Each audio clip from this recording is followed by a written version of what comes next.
دنیا بھر میں جیو ایکسپریس نیوز کے ناظرین کو اپنے نیوز کاسٹر محدثین حسین بلال کی طرف سے السلام علیکم۔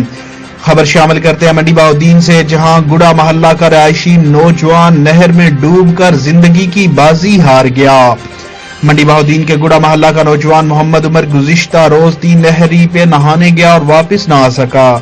گزشتہ شام سے نہر میں تلاش جاری تھی۔ ریسکیو 1122 اور ہیپی گروپ گڑا محلہ کے نوجوانوں نے رات بھر تلاش جاری رکھی، جبکہ صبح 9 بجے عمر کی نعش برآمد کر لی گئی۔ جسد خاکی ضروری کارروائی کے بعد ورثاء کے حوالے کر دیا۔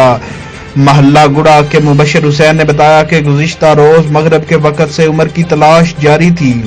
نعش ملنے پر والدہ کی آہ و پکار سے ہر آنکھ اشکبار ہو گئی۔ کیمرہ مین نوید افضل چرونڈیا کے ساتھ رپورٹ محدثین حسین بلال، جیو ایکسپریس نیوز، منڈی بہاؤالدین۔